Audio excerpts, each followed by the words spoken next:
It's funny to hear a female talk about routes. Like, in relationship, me and Mignon. What's up, sports freak? Listen, I know sports better than most females. Love.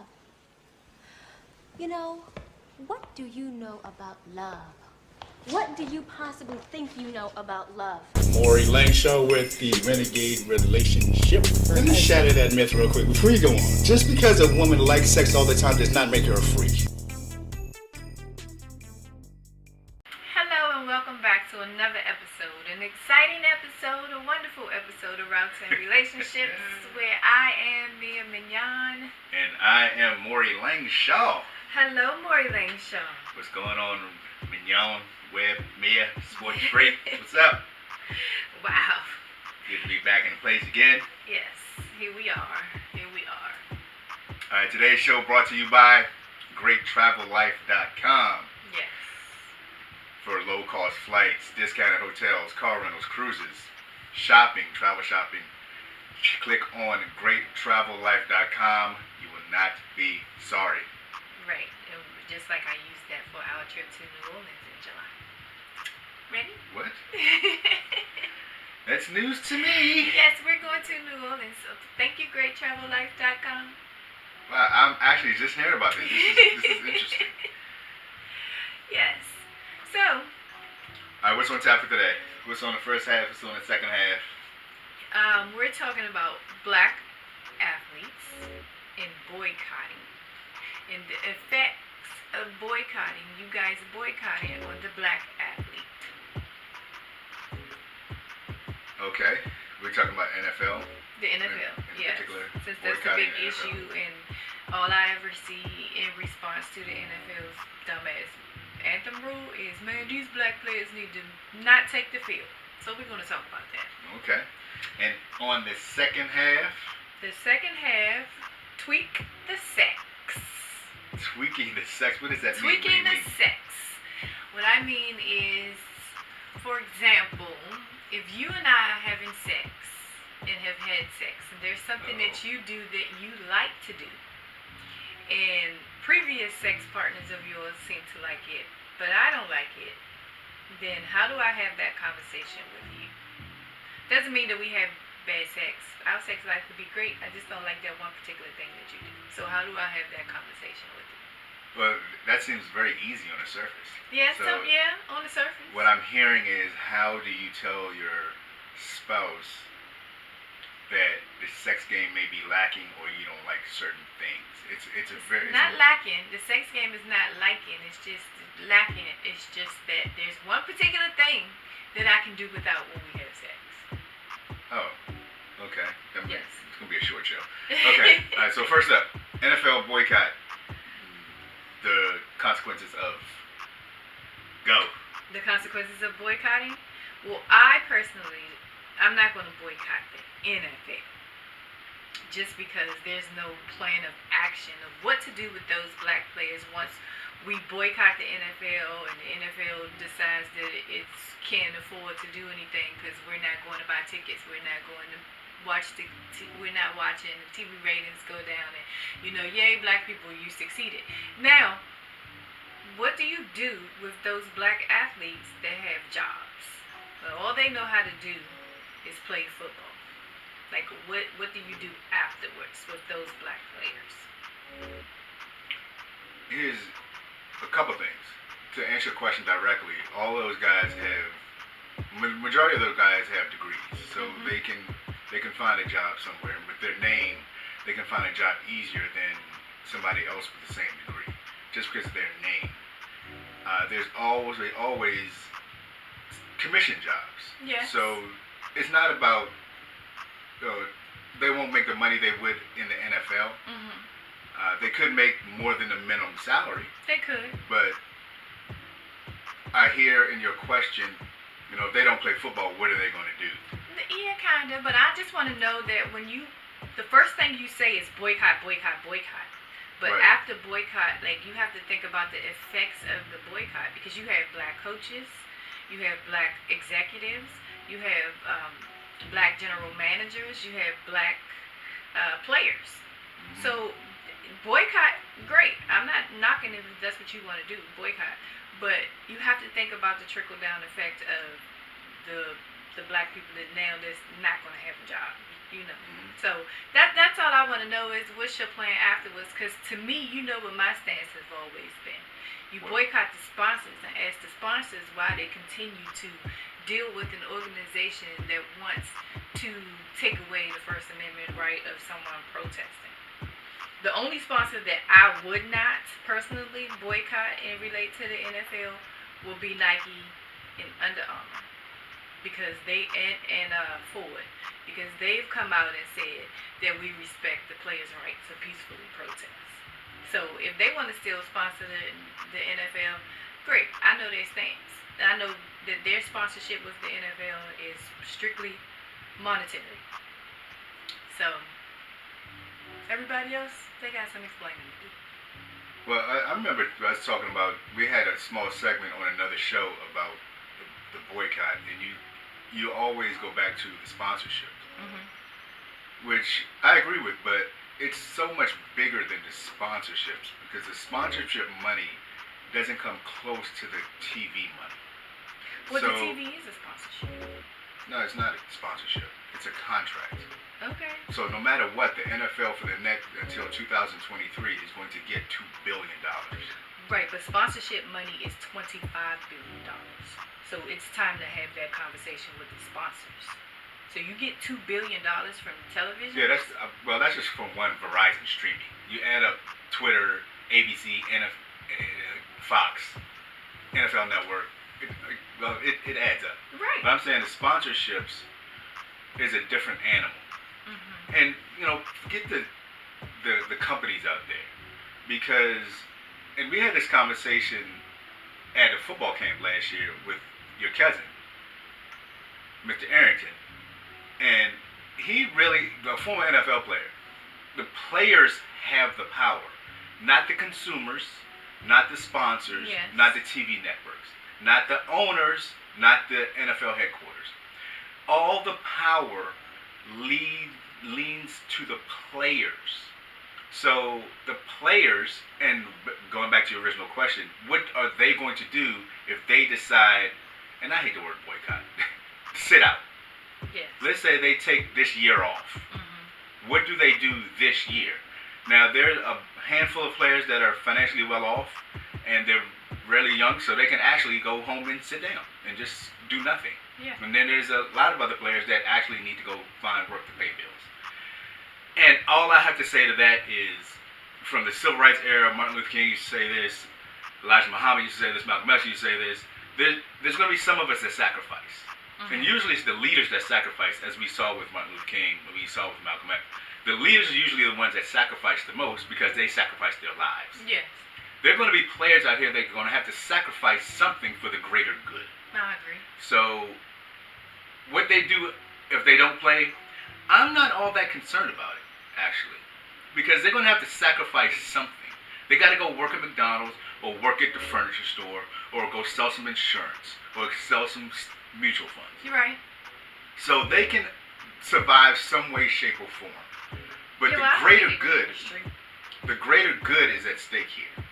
If the players actually sat out, there is no $25 billion sponsorship. There is no $20 billion TV contract. There's none of that. Here's the thing.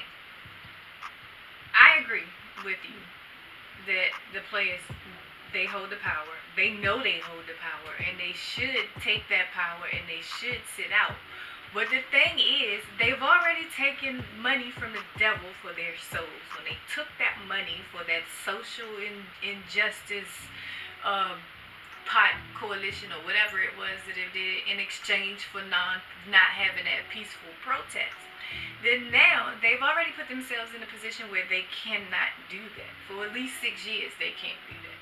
Well, sure they can, because that PAC money, the social injustice PAC money that the NFL is giving towards the cause is not a contract. We are going to give $90 million over 6 years if you do this. The NFL players can easily say, fuck your money. They can. Keep your money, and we're not playing. some contracts out there, and I'm not sure if it shouldn't be like this in NFL because the owners have the leverage in the contract. But if certain players are under contract for like 4 years, if they're under contract for 4 years, and they're in their first or second year or third year now, and they sit out, all they lose is the current money. It's not like they have to pay money back towards the owners. Now, some owners, what I see happening is they're going to fight for the signing bonus back. Because most of the money that NFL players get are in signing bonuses, because they get all that money. That's pretty much their bulk of their money for the contract throughout the life of the contract. Their salaries are pretty minimal. The signing bonus money, so I can see some owners going after the signing bonus money through legally through courts, right? And they which don't scare the players, right? And they don't want to do that. That's why I said in the beginning when they decided that okay, $90 million was our number. This is where I get in trouble a lot of times with people because they don't seem to not understand what I'm saying. This is where you have to hold yourself accountable for selling out to that dollar figure. Like if you really believe in this social injustice and you believe that the owners need to do more, and the owners, even before you took this money, the owners showed you who they were when they said we got the inmates running the yard, we got Jerry Jones telling you that, I just believe it's disrespectful and no player on the Dallas Cowboys need to take a knee and disrespect the flag, and they showed you exactly who they were. You think that the fact that they was going to give you $90 million over the next 6 years was going to change them overnight automatically? No. So you shouldn't have taken that money and, like you said, know that you hold the power and hold it and do it and sit it out. You set out to have years ago when the scrubs came in the league because you wanted a better dollar figure and a better CBA. Courage is lost on people. Courage. Yeah. Courage. There's no more Martin Luther Kings. There's no more Malcolm X's.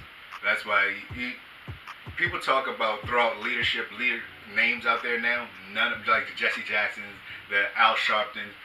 None of them have leverage or power or the voice. Umar Johnson.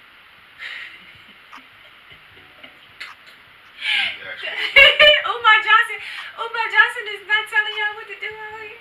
No. My God. No, Dr. Umar Johnson. I cannot believe you said Umar Johnson. What's the other guy's name? Tariq Nasheed. Yes, that's not our leader. Now look, Tariq, he's such a fucking asshole, and he's such a dickhead. Which one? But he's an asshole and a dickhead. Tariq. I said Tariq. Okay, Tariq. Okay. But the dude is right. I agree with the majority of what he says. But he's such an asshole about it. Dr. Umar is just I can't even call him doctor. Just call him by his name. Just call him by his name. Nah, that's not even his name. That's not his name. He wanted to have that African.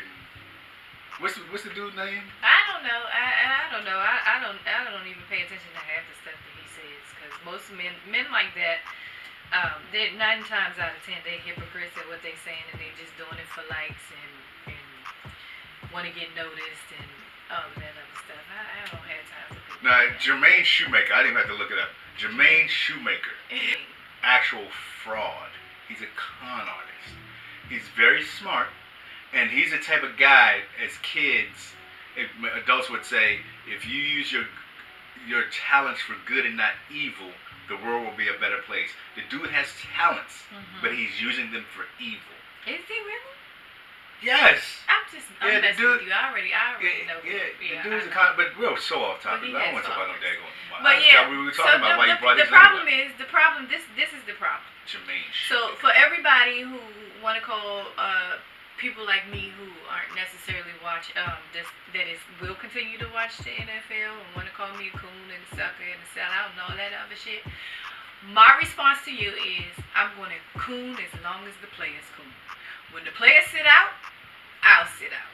But as long as the players play, I'm going to be tuned in and entertained. If they don't want to boycott their own business and their own issue that they have with the anthem, then what the hell am I going to boycott it for? So until they decide to come together and boycott, I'll be right there with them. If not, I'll watch television just like everybody else on Sunday. Yeah, I understand where you're coming from. I don't think that's the right view, the right narrative you want to put out there. Well, like for me, I'm with you, but the reason I'm not going to boycott, a couple reasons. One, my family, my sons, they're not at that age to really take a stance. They don't understand not watching football on Sundays. They just don't get that. And the quality time, the conversations that we have, you can't put any amount of money on them for me not to give that up. So that's first.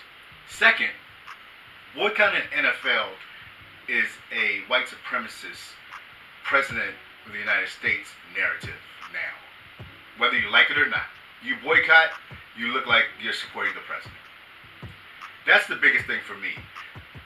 Trump wants consumers, wants fans like you and me to boycott because he feels that little niggas are disrespecting the flag.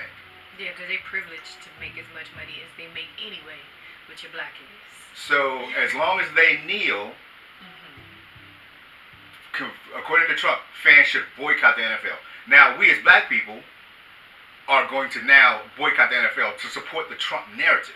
At the end of the day, you know what you're boycotting for, but the bottom line is, and I'm using the bottom line kind of literally, profit and loss with the NFL, bottom line, and with the black narrative is, you're on Trump's side. If you boycott, that's what he wants. So that's why the NFL is in such a tough position, but the players hold all the power. And boycott sponsors. Boycott sponsors. Trump is not asking you to boycott sponsors. He's asking you to boycott the NFL. So if you want to do something different and be different and show your power, because black people are always talking about how wonderful the black dollar is and how it's a huge part of the economy, boycott the sponsors. Maury disagrees. I say boycott the sponsors because the NFL has come out and said we talk to our sponsors every day, whether it's sunny outside, whether it's rainy outside. They touch the climate of the sponsors. They stay in full contact with their sponsors 24/7. So hit the sponsors, and so when they talk to them 24/7, they can say that this shitstorm that you created is starting to affect our bottom line as a company. So we need to pull away from you. That's my stance. More can disagree. You said that 8 minutes. Yes. Yeah, I think you're clear. We're clear on what your stance is, and I don't disagree with that. I don't disagree. Double negative. I agree with that statement. I just think it's bigger than the sponsorship. Sponsorships is a great idea. I think it's bigger than that. We have to have a greater idea. That's all I'm saying. Well, you gotta. But we're on this way too long. We gotta start somewhere. Right. With the players sitting out, with the fans not spending money on the sponsors. Right. Start with Papa John. Well, Papa John's pulled out anyway. Well, the thing is, Papa John's, what's his name, John Shatner or whatever his name is, he showed us who he is though. Whether he does the right thing he's doing the right thing for his bottom line, but who he is as a man, as his character and his value, what he believes, he's shown us who he is. Right. So Papa John's can suck my ass. Right. He pulled out. He said, "Oh, NFL, you don't want to take a stance on this Anthem thing? I'll do you a favor. I'm going to take my Papa John's pizza and take it away from you." NFL said, "Okay, we'll just go to Pizza Hut." Pizza Hut said gladly. So, hey. So will we boycott Pizza Hut now? Pizza Hut, hey, whoever, Pizza Hut, Anheuser-Busch, anywhere. What I'm saying is, Papa John said, "I don't want to be involved with this. You don't want to do anything about it. I'm going to pull out." Same thing. We all saying the same thing. You saying it from the player standpoint. I'm saying it from the sponsorship standpoint. And the rest of America is saying it from the NFL standpoint. So are you boycotting Papa John's? Yeah, well, I'm boycotting Papa John's anyway. Yes. Just because, like you said, he showed me who he was. Okay. Yeah. All right, because you said a whole bunch. I would just confuse me. Okay. All right. So I got something else that we need to say. Let's talk about how you discuss with your partner what you don't like sexually in our next segment. Okay. You know what? You weak. You a weak ass punk. You think you the shit just cause you work out? You ain't buff. I wish I never met your sorry ass. You a sorry motherfucker. Yeah, that's right. Brush that weak ass fade. Niggas' dick can't stay hard 5 minutes. The fuck you do? Take steroids? That's the reason why I'm fucking somebody else.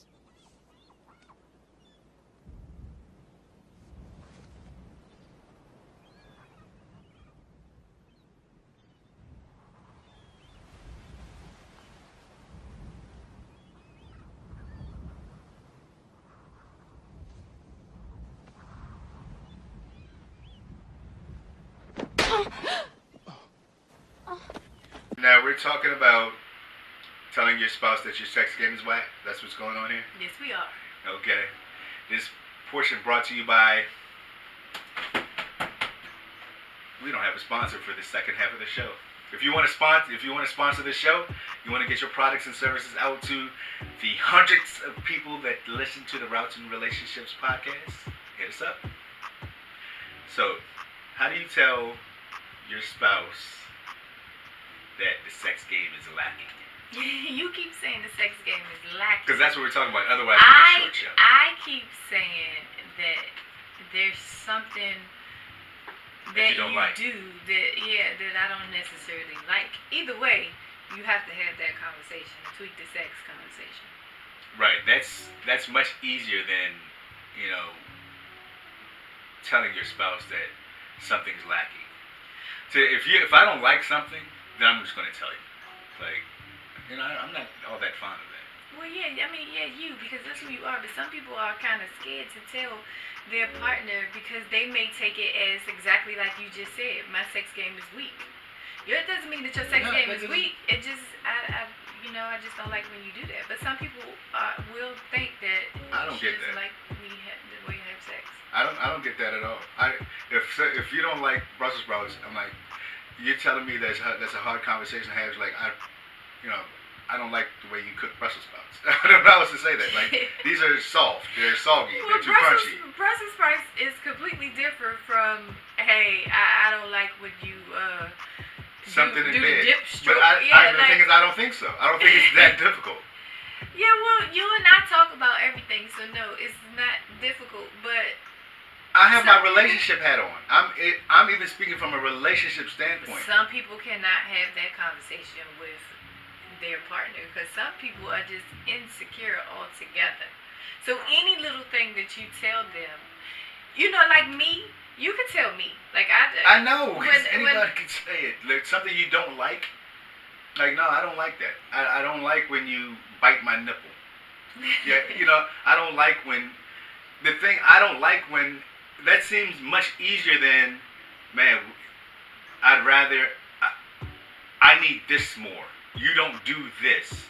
I prefer, those conversations are tougher than, I don't like when you put your tongue between my toes. That's nothing for me.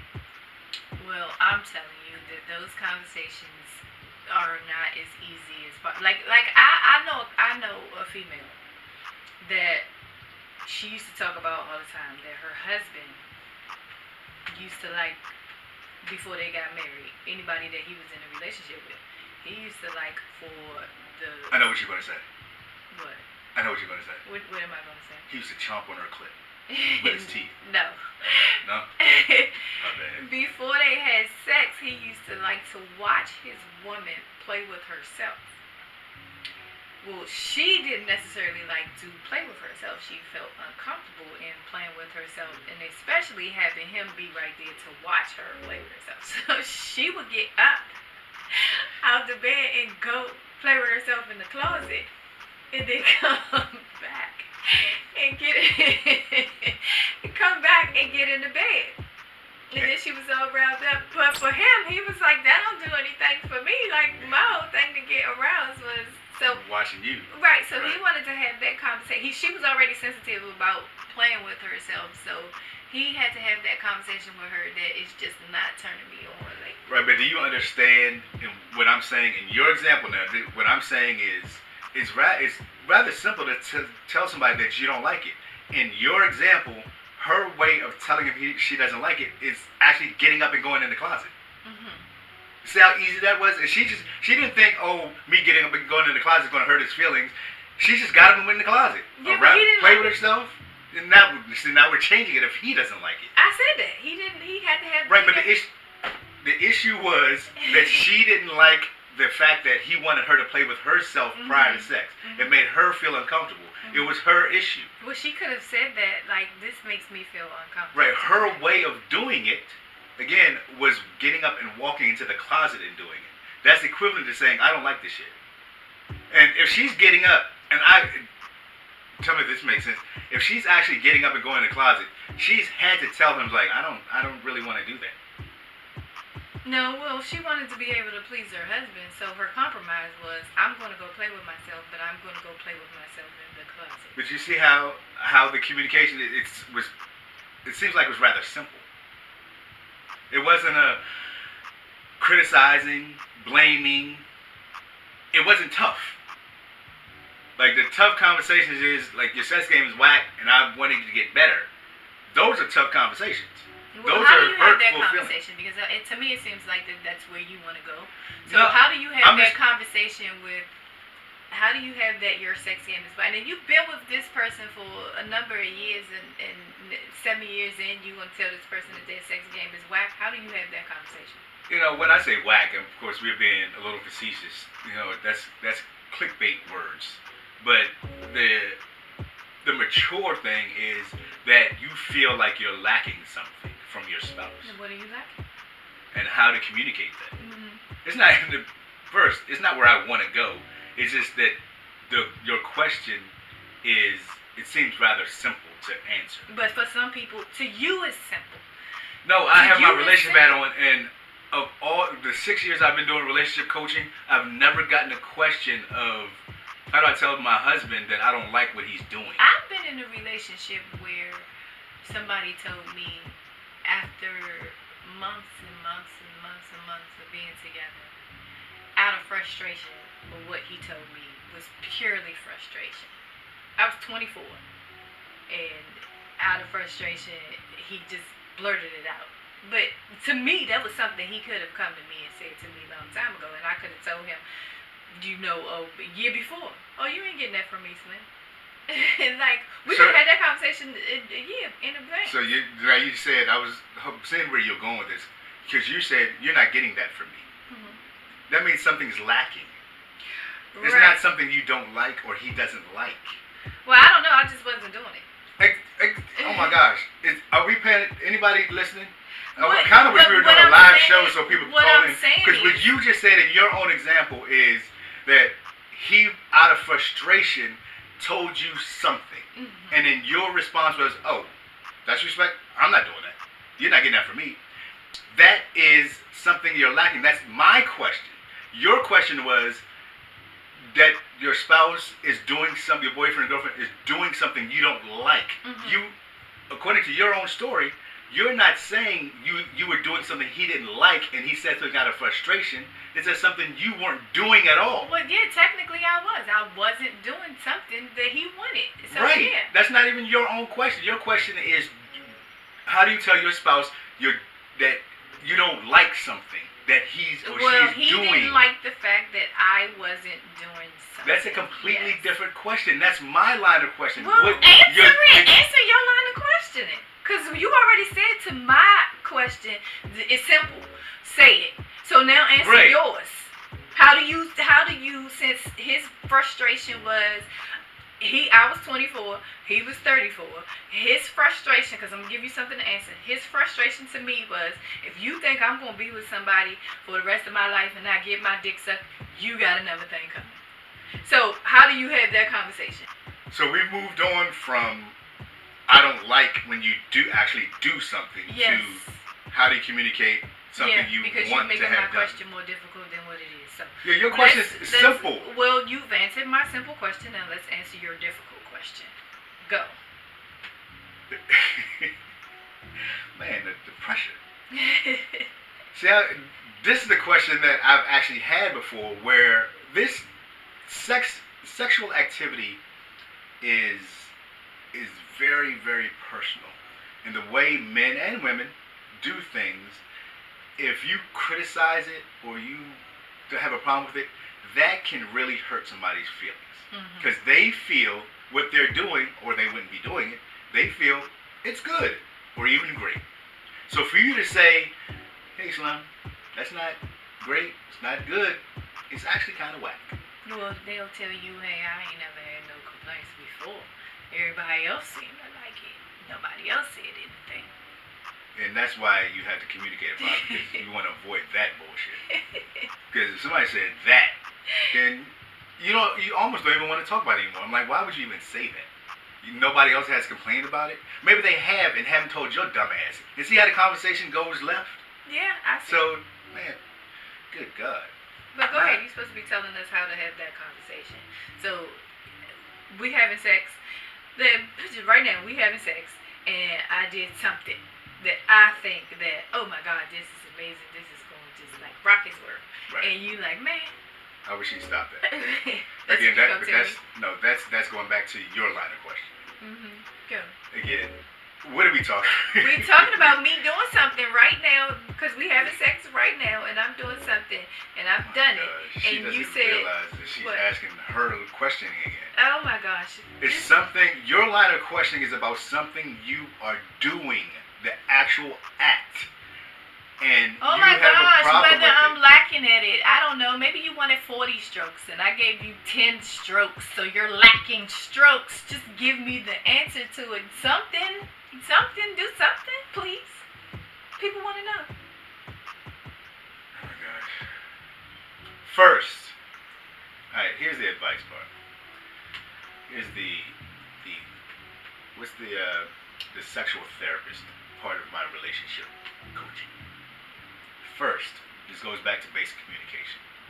You have to ask for what you want, but you have to do it without complaining. Because as I said before, the conversation of sex, people think they do sex well no matter who they are, no matter how inexperienced they are. They think they do it well, so anything you have a problem with their sex game can be considered hurtful. So you have to be mindful of that. So you have to ask without complaining. For example, now I think a lot of people are kind of like me where examples and analogies help them. So you can say things like,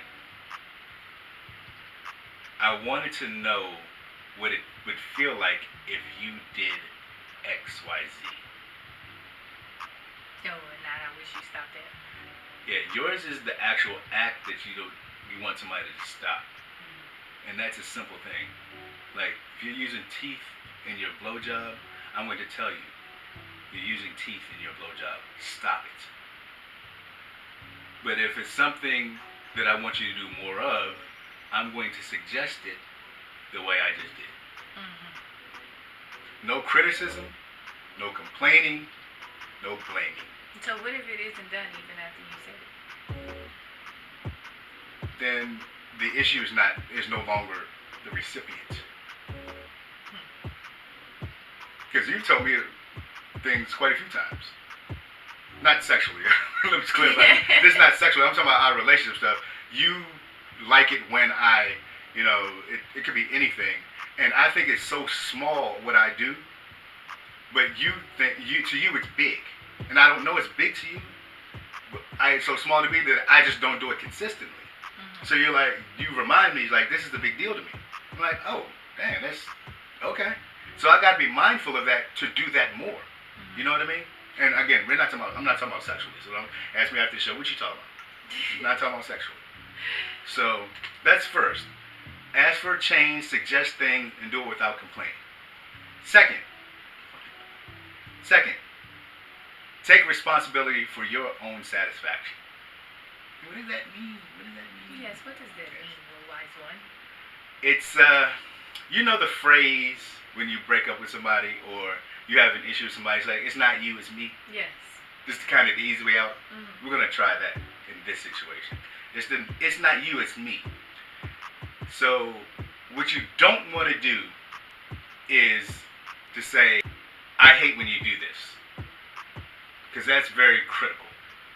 I know that contradicts what I said earlier, because that kind of ends the conversation. But what you do want to do is, I love when you do this and do more of it. Do it longer. So one is kind of blaming, one is kind of suggesting. Does that make sense? Yeah, I'm just laughing at do it longer. Maybe that's what the problem is, that she doesn't like that he comes so fast. So how is he going to do it longer? Hey, you gotta. Coming is mental. Sometimes it's really mental. And when you learn to control it, like, you can control it for as long as you can, but when it's time, like, let's say, I'm not sure how long a good sex session is to some people, 20 minutes, 40 minutes, an hour, whatever it is. At the hour mark, or the 20-minute mark, mentally the guy wants to come. So it's harder for him to control. It's like, she don't want me to come, I don't want to come. But he wants to come. You know, if it's 10 minutes, if your sex session is 20 minutes and he's ready to come after 10 minutes, then he can kind of control. He controls, like, I know this is real too soon, so let me control it. You know, let me try a different position, stop, and do whatever it takes. But when a guy wants to come, he's going to want to come. It's like, you gotta get yours before I get mine. Yeah, I got it. Okay. So, instead of blaming, doing the easy way out, try the I like it when you do. I want this more. Longer. Longer, right. Third, here's the grown-up way to do things. This is grown-up. And this is way outside the bedroom, way outside any sexual activity. It's at your most relaxation point where there's no sex involved. It could be watching a game, just chilling in the family room. Play on your tablet. Make a list. Make a sex wish list of what you want. You write it down. He writes it down. You guys talk about it. There's no sex before or after that list. It wasn't meant to be, hey, we're going to make this list and go do this. This is at your most relaxing point in your day where you're just chilling. It could be an hour after you come home, your feet are up, right after dinner. You're not having sex right then and there. So you're just making a wish list of what you want. You got a wish list? Let's make a wish list. See how things get so personal right away on this show? Because I've never heard that. I want to make a sex wish list only just to see how our list would coincide. Okay. Right. Do that. Let's do that. Okay, let's do it. Make a wish list of all the things that you want to do and try. And you can also make a list of what you won't do. Like when you're 24, you weren't giving head. Yeah, you wasn't going to have no boyfriend. Yeah, that's what he said. He said, I'm not going to be with your ass if you think you're not going to give me no head. So I packed my stuff and I left because it caused cancer. You wasn't I'm glad that's changed. Whatever. Hello? I don't know what you're talking about. Alright, so try those three things. Ask for change without complaining about it. Take responsibility for your own satisfaction. Suggest things. And make a wish list outside of the bedroom. Do not do this laying in the bed. Do not do this right before sex or right after sex. We're gonna do that right now. Just make a wish list. But we're about to have sex. Okay, then I'll tell you my wish list as we have sex. No, I just said do not do that. I'm gonna do it. Do not do that. Okay. All right, we got a new segment to end the show. All right. Turn it over. What's the new segment? The new segment is our joke of the day, given by yours truly. So wait, do I need to channel my inner Ricky Smiley and Juicy when she would be like, and now, Maury Langshaw's gonna give you the joke of the day. Is that what she does for real? Yes. That's what she does for real. That's what she does. Yeah, we need to add that. We need to, this is brand new, and we kind of ad-libbing right now, so let's work on that. But Juicy sounds much better. Shout out to Juicy. She sounds much better than me when she does it for Rock Tea. So, go. That's hilarious. That's hilarious. Joke of the day. Guy walks into a bar, and he sees a guy that's about a foot high. He's about a foot high playing the piano. Yeah. Right on the back of the bar. So he orders a drink from the bartender. It's like, just curious, and this a tiny guy, about a foot high, playing the piano. So the guy asks the bartender, he's like, hey, what's up with the guy? He's like, oh, we got a genie in the back. He comes out, he gives you a wish. Mm-hmm. Wish anything you want. But the problem is, the genie's kind of hard of hearing. He doesn't hear too well. So, you gotta be clear on what you want from the genie. Uh-huh. So the bartender asks the guy, you wanna try it? He's like, yeah, sure, absolutely. So the genie comes out, he brings the genie out. The guy looks at the genie, says, I want $1 million. So all of a sudden, 3 seconds later, there's $1 million on the bar. Right. He's like, I asked for $1 million, not $1 million. Bartender says, see, I told you he's hard of hearing. You think I asked for a 12-inch pianist? Bada bing! Oh my gosh. And on that note, Routes and Relationships, we are out of here. Peace.